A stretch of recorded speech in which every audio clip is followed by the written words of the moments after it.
ಒಂದು ಹಂದನಿಗೆ ಸೃಷ್ಟಿ ಮಾಡಿದ್ದೇನೆ ಆ ಸೃಷ್ಟಿಕರ್ತ. ಈ ಸೌಂದರ್ಯವನ್ನು ನೋಡ್ತಾ ಇದ್ರೆ ನನ್ನನ್ನು ನಾನೇ ಮೈ ಮರೆತು ಹೋಗ್ಬೇಕು ಅಂತ ಈ ನನ್ನ ಮನಸ್ಸು ಹೇಳ್ತಾ ಇದೆ.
ಇಂಥ ಹೆಣ್ಣನ್ನು ನನ್ನ ಜೊತೆಗೆ ಬಂದರೆ ನನ್ನ ಬಾಳಿಕೆ ವಿನೇನುವುದೇ ಇಲ್ಲ.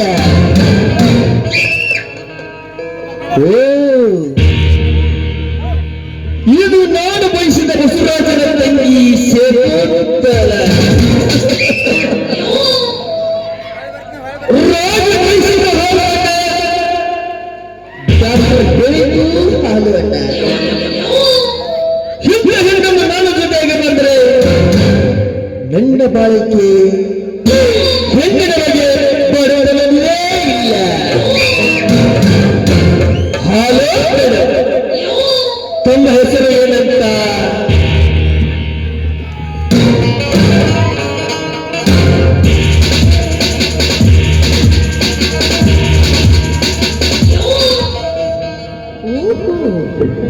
ಪ್ರಕಾಶ್.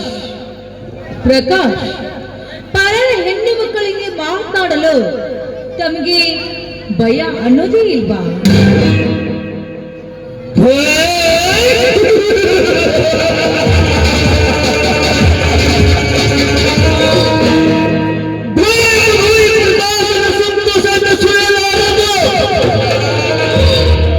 ಅಂದಾಗ ನಿನ್ನಂತ ಹೆಣ್ಣನ್ನು ನೋಡಿದರೆ ಬಲು ದೂರವಿತ್ತು. ಇಂಥ ಹೆಣ್ಣನ್ನು ನೋಡಿದರೆ ಪ್ರೇಮ ಸತ್ವ ಸುಳಿಲಾರ್ದ ಗಂದಾಗ ನಿನ್ನ ಅನುಭವಿಸಬೇಕೆಂದೇ ಬಂದಿರುವೆ.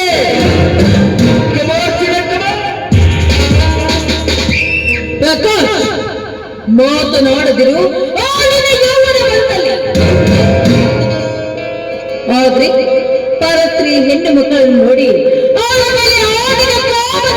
ಹಾಕಿ ಅತ್ಯಾಚಾರ ಮಾಡಲು ಮುಂದಾಗಿದೆ ಅಂದ್ರೆ ನಿನ್ನ ಕೊನೆಗೆ ಸರಿಯಾದ ಕಾಣಿಕೆಯನ್ನು ನೀಡು ಅಂತ ಈ ನನ್ನ ಅಂತರಂಗ ಹೇಳ್ತದೆ.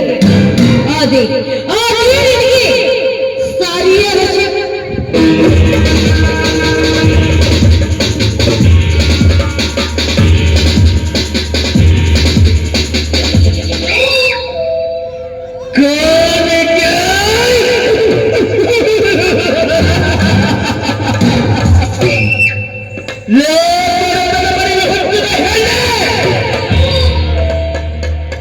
ಎದುರಿಗೆ ನಿಂತರ ಎದಿಗೆ ಬರಂಗಿಲ್ಲ.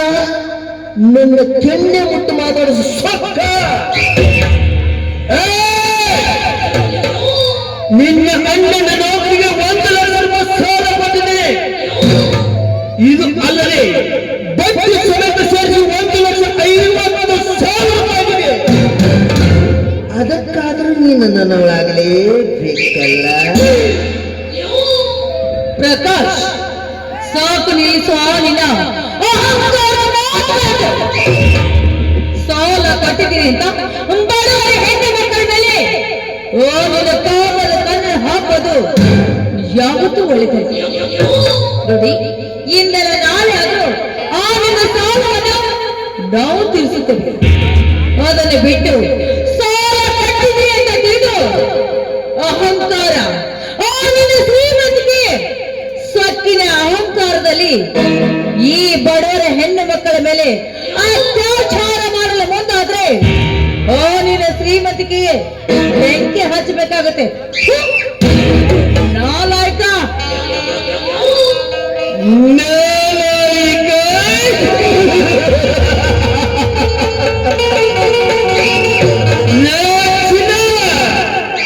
ನಿನ್ನ ಮಾತು ಸತ್ಯನೇ. ಏನಂದ್ರೆ ಸೋಲ ಕೊಟ್ಟನೆಗೆ ನಾ ಇಂದಿನ ಮೇಲೆ ನನ್ನ ಕೊಟ್ಟು ಋಣಮುಕ್ತನಾಗ್ತ. ನಿನ್ನ ಮಾತು ಸತ್ಯ. ಆದ್ರೆ ಆ ಮಾತಿಗೆ ನಾನು ಒಂದು ಮಾತು ಹೇಳ್ತೀನಿ ಕೇಳ. ಹಣ್ಣು ಗಿಡದಲ್ಲಿ ಮನುಷ್ಯನಿಗೆ ತಿಂದರೆ ರುಚಿಯಾಗಿ ಹತ್ತುತ್ತದೆ, ತೆಗೆದು ಬಿದ್ದಿನಲ್ಲಿ ತಿಂದರೆ ಮನುಷ್ಯನಿಗೆ ಎಂದೂ ರುಚಿ ಹತ್ತಲ್ಲ. ನೀನು ಕೂಡ ವಯಸ್ಸಿಗೆ ಬಂದಿದೆ. ನಿನ್ನ ಪ್ರೀತಿಯ ಹುಚ್ಚದಲ್ಲಿ ನಾನು ಕೂಡ ಹುಚ್ಚನಾಗಿಬಿಟ್ಟಿದ್ದೇನೆ. ಅದಕ್ಕಾಗಿ ನೀನು ನನ್ನವಳಾಗಲೇಬೇಕು ಚಿನ್ನಕ್ಕಮ್ಮ. ನಿನ್ನಂತ ಶ್ರೀಮಂತರ ಮಾತಿಗೆ ಮರಳು ಹೋಗಿ ಮಾನವನ್ನು ಮಾಡಿಕೊಳ್ಳುವ ಮಾನಗಿರಿ ಹೆಣ್ಣು ನಾನು ಅಂತ ನೀನ್ ತಿಳಿದುಕೊಂಡಿದ್ಯಾ? No, never. ಅದು ಈ ಜನ್ಮದಲ್ಲಿ ಸಾಧ್ಯವಿಲ್ಲ ಅಂತ ನಿನ್ನ ಮನಸ್ಸಲ್ಲಿ ಬರೆದುಕೊಂಡು ಬಿಡು. ಪ್ರಕಾಶ್, ನೀನು ಕಲಿತವನು, ಮೇಲಾಗಿ ಡಾಕ್ಟರ್. ಇಂಥ ಹೀನ ಕೆಲಸಕ್ಕೆ ಕೈ ಹಾಕಿ ಹಿಂದೆನಿಗೆ ಒಂದು ತಂದು ಪಡೆದು ಯಾವತ್ತು ಒಳ್ಳೆದಿಲ್ಲ ಪ್ರಕಾಶ್, ಯಾವತ್ತು ಒಳ್ಳೆದಿಲ್ಲ. ವಿಚಾರ ಮಾಡಿ ಹೆಜ್ಜೆಯನ್ನು ಮುಂದೆ ಇಡು. ಇಲ್ಲ ಅಂದ್ರೆ ಆಡಿದ ಗತಿ ನೆಟ್ಟಗಾಕಿಲ್ಲ ಕಣ, ನೆಟ್ಟಗಾಕಿಲ್ಲ.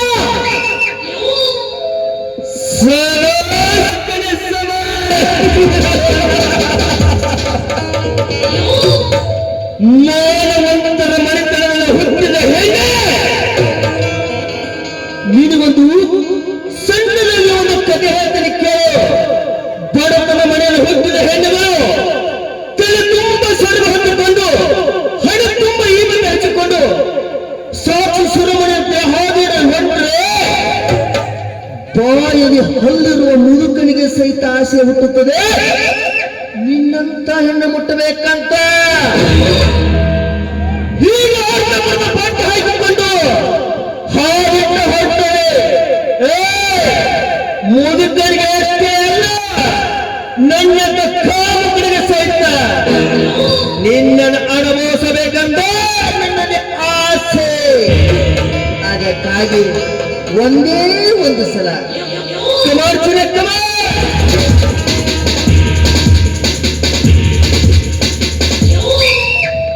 ಬೇಡ ಪ್ರಕಾಶ್, ಬೇಡ.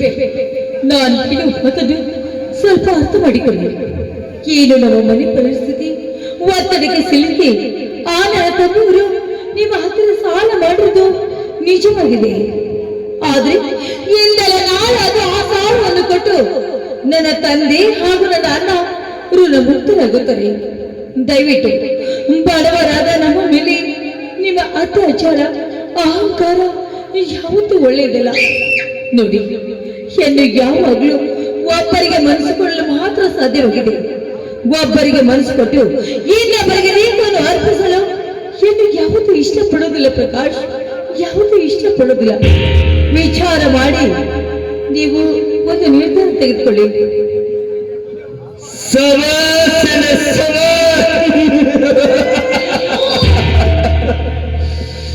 ಭಾರತದ ಮನೆಯಲ್ಲಿ ಹುಟ್ಟಿದ್ದರೂ ಇಷ್ಟೊಂದು ಬುದ್ಧಿವಂತಿಕೆ ಹೇಗಾಗಿಲ್ಲ. ನೋಡು ಚಿನ್ನ, ನಾನು ನಿನಗೆ ಒಂದು ಮಾತು ಹೇಳ್ತೀನಿ. ಗಂಡಿಗೆ ಚಟ ಇರಬಾರ್ದು, ಹೆಣ್ಣಿಗೆ ಹಠ ಇರಬಾರದು. ನೀನು ಎಷ್ಟು ಹಠ ಮಾಡ್ತೀವೋ ನನ್ನಲ್ಲಿ ಚಟ ಹೆಚ್ಚಾಗುತ್ತದೆ. ಅಂದಾಗ ನೀನು ನನ್ನವರಾಗುತ್ತೆ ಅಂತ ನನಗೆ ಲೇ ಬಣ್ಣದ ಮೊರಂಗಿ ನನ್ನ ಶ್ರೀಮಂತನ ಮನಸ್ಸಿಗೆ ಹಾಕಿ ರಾಣಿಯಂತೆ ನೋಡಿಕೊಳ್ಳುತ್ತೇನೆ. ಅದು ನನ್ನ ಪ್ರೀತಿ ಒಪ್ಪಿಕೊಂಡರೆ ಮಾತ್ರ. ನೀನೇ ವಿಚಾರ ಮಾಡು, ರಾಣಿ ಆಗತ್ತೆ ಅಥವಾ ಪ್ರಕಾಶ್. ನೀವು ನುಡಿದಿರೋ ಮಾತು ನಿಜ ಅಂತ ನಾನು ಹೀಗೆ ಒಪ್ಪಿಕೊಳ್ಳಲಿ ಪ್ರಕಾಶ್, ಹೀಗೆ ಒಪ್ಪಿಕೊಳ್ಳಲಿ. ಹೇಗೂ ನನ್ನ ಮೇಲೆ ಮನಸ್ಸಾಗಿದೆ ಅಂತ ನೀವೇ ಹೇಳ್ತೀರಾ. ಅಂದ ಮೇಲೆ ನಮ್ಮ ಮನೆಗೆ ಬಂದು ನಮ್ಮ ತಂದೆ ಹಾಗೂ ಅಣ್ಣನೊಂದಿಗೆ ಮಾತನಾಡಿದ್ರೆ ಅದು ಮುಂದುವರೆದಕ್ಕೆ ಸಾಧ್ಯವಾಗುತ್ತೆ. ಪ್ರೀತಿ ಮಾಡ್ತೆ ಅಂತ ಹೆಣ್ಣಿಗೆ ಬಣ್ಣದ ಮಾತುಗಳನ್ನ ಹೇಳಿ ಸ್ಮಶಾನ ಹಾದಿನ ತೋರಿಸುವ ನಿನ್ನಂತ ಬಂಡ ಗಂಡಸರೆಷ್ಟಿಲ್ಲ ಈ ಸಮಾಜದಲ್ಲಿ. ಅಂದಮೇಲೆ ನಾನೇಕೋ ನನ್ನ ಬಣ್ಣದ ಮಾತಿಗೆ ಮರಳಾಗಿ ನನ್ನ ಜೀವನವನ್ನು ಹಾಳು ಮಾಡಿಕೊಳ್ಳಲಿ. ನೀವು ನುಡಿದಿರುವ ನುಡಿ ನಿಜ ಅಂತ ಹೀಗೆ ನಂಬಿ ಪ್ರಕಾಶ್, ಇದು ನಿಜವೇ? ಶಕುಂತಲ, ಒಂದು ಸಾರಿ ಮಾತು ಕೊಟ್ಟರೆ ಈ ಪ್ರಕಾಶನ ಮಾತು ನಾನು ಕೂಡ ಸತ್ಯವಾಗಿ ಆಣೆನೇ ಮಾಡುತ್ತೇನೆ. ನೀನು ಜೀವಂತ ಭೂಮಿ ಮೇಲೆ ಬದುಕಿರುವವರೆಗೂ ನಿನ್ನ ಕೈ ಬಿಡಲಂತ ಈಗ 3 ಜನರ ಮೇಲೆ ಆಣಿ ಮಾಡಿ ಹೇಳ್ತೇನೆ. ಈಗಾದರೂ ನಿನ್ನ ಮಾತಿನಿಗೆ ಸತ್ಯವಕ್ಕ ನೋಡಿ, ಬಡವರ ಮಗಳಾದ್ರೂ ಕೂಡ ಮಾನವಂತ ಮಗಳಾಗಿ ಬದುಕಬೇಕು ಅಂತ ಆಸೆ ಕನಸುಗಳನ್ನು ಕಟ್ಟಿಕೊಟ್ಟಿರ್ಬೇಕು. ನನ್ನ ಕನಸಿಗೆ ಯಾವತ್ತು ನಿಮ್ಮ ಮಾತುಗಳಾಗ್ಲಿ ನಿಮ್ಮ ನಡವಳಿಕೆ ಆಗ್ಲಿ ಬೇಲಿ ಆಗ್ಬಾರ್ದು. ನಿಜವಾದ ಪ್ರೀತಿ ಅಂತ ನೀವು ನನ್ನ ನಂಬಿಕೊಂಡು ಬಂದ್ರೆ ನಾನು ನಿಮ್ಗೆ ಸತಿಯಾಗಿ ಜೀವನ ಮಾಡ್ತೇನೆ. ಒಂದು ವೇಳೆ ನಿನ್ನ ಪ್ರೀತಿಯಲ್ಲಿ ಏನಾದ್ರೂ ಮೋಸ ವಂಚನೆ ಕಂಡ್ರೆ ನಾನಿನ ಪಾಲಿಗೆ ಹೆಣ್ಣಾಗಿರುವುದಿಲ್ಲ ಪ್ರಕಾಶ. ನಾನಿನ ಪಾಲಿಗೆ ಮಹಾ ಹೆಮ್ಮಾರಿಯಾಗಿ ಪ್ರವೇಶ ಮಾಡ್ಬೇಕಾಗುತ್ತದೆ. ಅಂದಾಗೆ ಒಂದ್ಸರಿ ನೀವಿಂದ ನಮ್ಮ ಮನೆಗೆ ಬಂದು ನಮ್ಮಿಬ್ಬರ ಬಗ್ಗೆ ನನ್ನ ತಂದೆ ಅಣ್ಣನೊಂದಿಗೆ ಮಾತನಾಡಬಾರ್ದು? ಕೇಳುತ್ತೇನೆ ಚಿನ್ನ. ನಿನ್ನ ಅಣ್ಣ ನಿನ್ನ ತಂದೆ ಜೋಡಿ ನಾನು ಮಾತಾಡ್ತೇನೆ, ಆದ್ರೆ ಅದಕ್ಕಾದ್ರೂ ಕಾಲ ಅವಕಾಶ ಬೇಕಲ್ಲ. ಏಕೆ ಇಷ್ಟು ಹೇಳಿದವರಿಗೆ ನನ್ನ ಮಾತು ನಿನಗೆ ನಂಬಿಕೆ ಬರಲಿಲ್ಲ ನಮಗೆ? ನಾನು ಒಂದು ಕೊನೆ ಮಾತು ಹೇಳ್ತೇನೆ ಕೇಳು. ನನ್ನ ಹೆತ್ತ ತಂದೆ ತಾಯಿಗಳ ಮೇಲೆ ಆಡಿ ಮಾಡಿ ಹೇಳ್ತೇನೆ, ನಿನ್ನನೇ ಮದುವೆ ಆಗುತ್ತೇನೆ. ಸರಿ, ನೀವು ಹೇಳುವ ಆ ಮಾತಿನ ಮೇಲೆ ನನಗೆ ಪೂರ್ಣವಾಗಿ ನಂಬಿಕೆ ಇದೆ. ಈ ಬಡವರ ಮನಸ್ಸನ್ನು ಗೆದ್ದ ನೀವೇ ನನ್ನ ರಾಜ ಅಲ್ವೇ?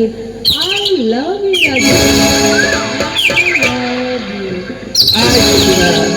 ನೀನೇ ನನ್ನದಾಗಿರುವಾಗ ಇನ್ನೇಕೆ ನಮ್ಮಿಬ್ಬರಲ್ಲಿ ಸಂಕೋಚ? ಹೊರಬೀಳಲಿ ನಿನ್ನ ಮಧುರವಾದ ಕಂಠದಿಂದ ಇಂಪಾದ ಗೀತೆ.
ಹಾಡಿಸಿದರು ಕವಿ ಕಾಳಿದಾಸನ ಓ ನನ್ನ ಶಾಕುಂತಲೆ, ಓ ನನ್ನ ಶಾಕುಂತಲೆ, ಓ ನನ್ನ ಶಾಕುಂತಲೆ.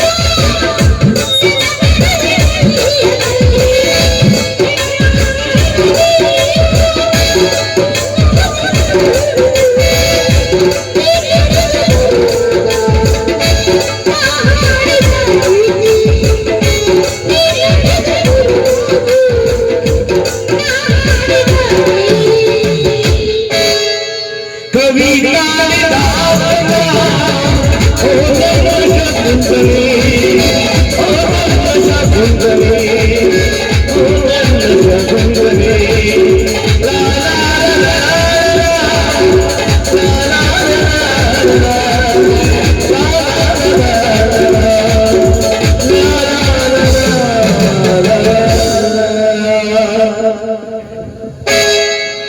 ಪ್ರಕಾಶ್, ಮತ್ತೆ ನಮ್ಮಿಬ್ಬರ ಭೇಟಿ ಯಾವಾಗ ಏನು ಅಂತ ಹೇಳಿಲ್ಲ ನೀವು?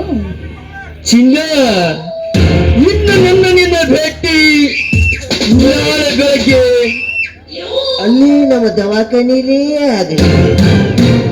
ಅದಕ್ಕೇನಂತೀರಿ? ನೀವ್ ಹೇಳಿದ ಮಾತಿನ ಪ್ರಕಾರವೇ ನಮ್ಮಿಬ್ಬರ ಭೇಟಿ ಮತ್ತೆ ನಿಮ್ಮ ದವಾಖಾನದಲ್ಲಿ. ಓಕೆ ರಾಜ, ಆಯ್ತು ಚಿನ್ನ. ಓಕೆ, ಬಾಯ್. ಬಾಯ್.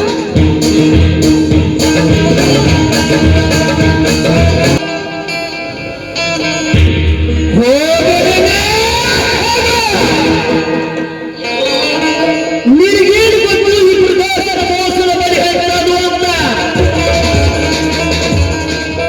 ಈ ಪ್ರಕಾಶ ಮೋಸದ ಬಳಿಯಲ್ಲಿ ಬಿದ್ದ ಹೆಣ್ಣು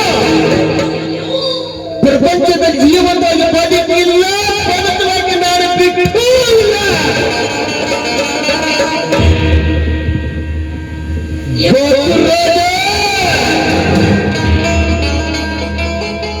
ನಿನ್ನ ಕಂಪನ ನೌಕರಿಗಾಗಿ ನಿನ್ನ ತಂದು ನನ್ನ ಹತ್ರ 1 ಲಕ್ಷ ರೂಪಾಯಿ 1 ವರ್ಷ ಆಯ್ತು.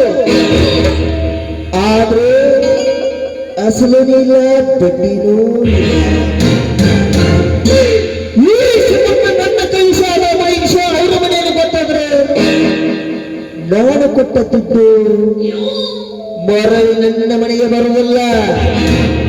ಹೇಗಾದರೂ ಇಲ್ಲಿವರೆಗೆ ಬಂದಿದ್ದೇನೆ. ಆ ಬಸವರಾಜನ ಹಾಕಿ ವ್ಯಕ್ತಿಯಾಗಿ ನನ್ನ ಹಸಿರು ಪಟ್ಟು ಸಮೇತ ಸೇರಿಸಿ ಹಣವನ್ನು ವಸೂಲಿ ಮಾಡಿಕೊಂಡು ಬರಲೇ